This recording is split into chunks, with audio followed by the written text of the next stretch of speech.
எல்லோருக்கும் வணக்கம். Stock market subscribe பண்ண அனைவருக்கும் நன்றி. டிஸ்கிளைமர் பார்த்துங்க, நான் ஒரு செபி அட்வைஸரோ அண்ட் ஃபைனான்ஷியல் அட்வைஸரோ கிடையாது. நம்ம எந்த ஒரு ஸ்டாக்கையும் எந்த ஒரு கால் கொடுக்கறதில்ல. பணத்தை வாங்கிட்டு நம்ம எந்த ஒரு சேவையும் பண்ணுறதில்ல. நம்ம போடுறது எல்லாமே நியூஸ் பேஸ் உண்டானது, அதுக்கப்புறம் எஜுகேஷனல் பர்பஸ்க்கு உண்டானது. ஸோ நாம் இன்றைக்கி மார்க்கெட் கிராஷை எப்படி நடந்தது அப்படின்னு பார்க்கலாம் வாங்க.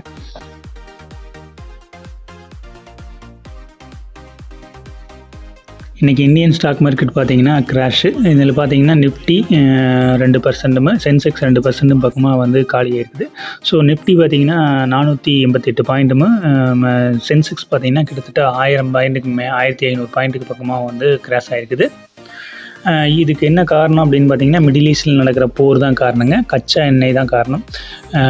டோட்டலாக குரூட் ஆயில் வந்து சப்ளை ஆகாது. அப்படி சப்ளை ஆகலைன்னா என்ன பண்ணுறது அப்படிங்கிற மாதிரி வந்து இந்தியா மட்டும் இல்லைங்க, உலகம் ஃபுல்லாக வந்து இந்த பேனிக் சுச்சுவேஷன் நடக்குது.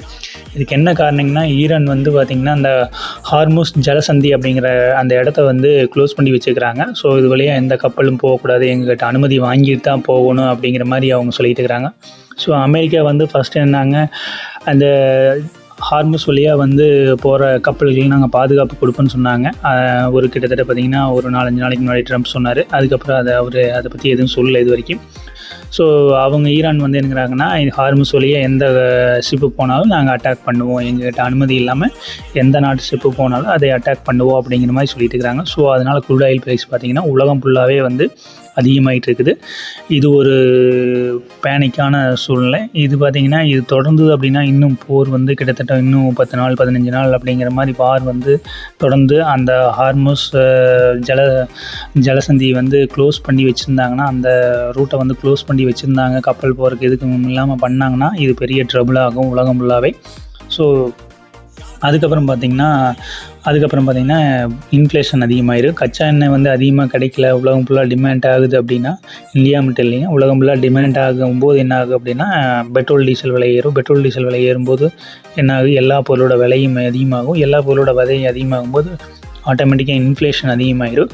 ஸோ பணவீக்கம் அதிகமாகும் போது இது பெரிய பிரச்சனையாக இருக்குது. ஸோ மார்க்கெட் இன்னுமே வந்து நம்மளுக்கு வந்து ஃபேவராக மாறல, இன்னும் வந்து கிராஷாக இருக்க தான் வாய்ப்பு அதிகமாக இருக்குது.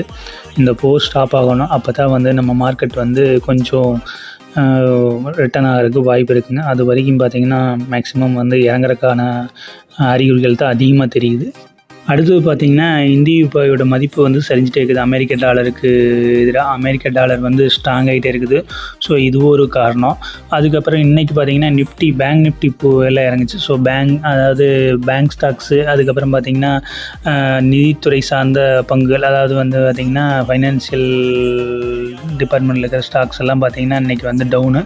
ஸோ அதுவும் ஒரு காரணம். HDFC, SBI இதெல்லாம் பார்த்திங்கன்னா இன்றைக்கி வந்து சரிஞ்சிருக்குது. அதுக்கப்புறம் பார்த்திங்கன்னா ப்ராஃபிட் புக்கிங் அப்படிங்கிற மாதிரி வந்து சில விஷயங்கள் மார்க்கெட்டில் நடந்திருக்குது. அதுவும் இல்லாமல் மெட்டல் ஸ்டாக்ஸும் பார்த்திங்கன்னா இன்றைக்கி வந்து செமையாக அடி வாங்கியிருக்குது. ஸோ மெட்டல் ஸ்டாக்ஸ் எல்லாம் பார்த்திங்கன்னா இன்றைக்கி டவுனு. இதனால் டோட்டலாக பார்த்திங்கன்னா bank Nifty, metal stocks, IT stocks இன்றைக்கி எல்லாமே பார்த்திங்கன்னா இன்றைக்கி டவுனு. ஸோ 3 செக்டர் கிட்டத்தட்ட பார்த்திங்கன்னா மெயினான செக்டரு மெட்டல் செக்டரு இன்றைக்கி வந்து டவுன் ஆகிருக்குது.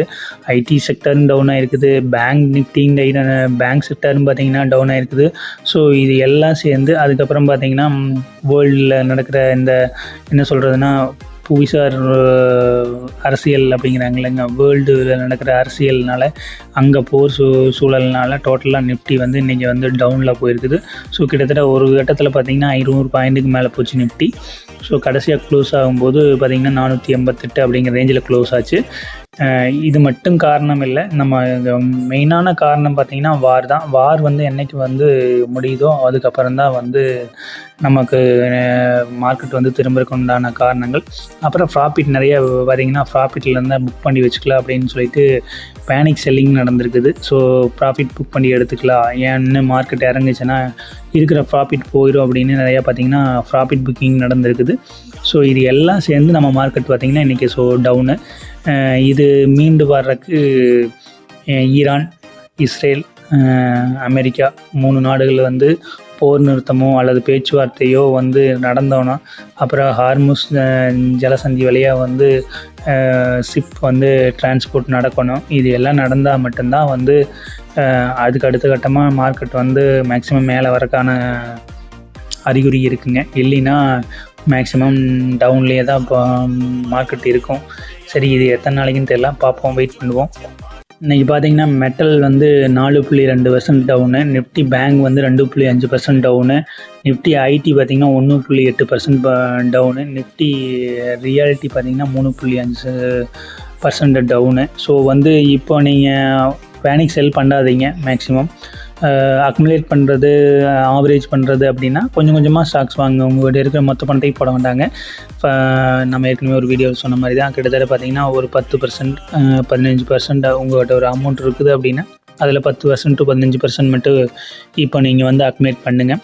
ஸோ டெய்லி மார்க்கெட் இறங்க இருக்க வாய்ப்புகள் இருக்குது. ஸோ டெய்லி 10%னா கிட்டத்தட்ட ஒரு 10 நாளைக்கு உங்கள்கிட்ட இருக்க அமௌண்ட் வந்து தாக்கு பிடிக்கும். 10 ட்ரேடிங் டேபிளுக்கு வந்து தாக்கு பிடிக்கும். ஸோ அதனால் வந்து மேக்ஸிமம் வந்து பேனிக் செல் பண்ணாதீங்க. அதே மாதிரி பையும் வந்து பல்காக பண்ணாதீங்க. ஸோ 10%ஓ 15%ஓ அந்த மாதிரி வந்து உங்கள் கையில் இருக்கிற கேஷை வச்சு நீங்கள் பை பண்ணுங்கள். ஸோ மார்க்கெட் இறங்க வாங்கி வச்சிங்கன்னா மார்க்கெட்டு திரும்பும்போது லாபம் வரக்கான வாய்ப்புகள் இருக்குது. ஸோ கேர்ஃபுல்லாக இன்வெஸ்ட்மெண்ட் பண்ணுங்கள். நியூஸ் பேஸ் கவனிங்க. நம்ம இந்த மாதிரி நல்ல நல்ல நியூஸ் வந்து நம்ம சேனலில் போட்டுக்கிறோம். ஸோ நம்ம சேனலை சப்ஸ்கிரைப் பண்ணுங்கள், சப்போர்ட் பண்ணுங்கள்.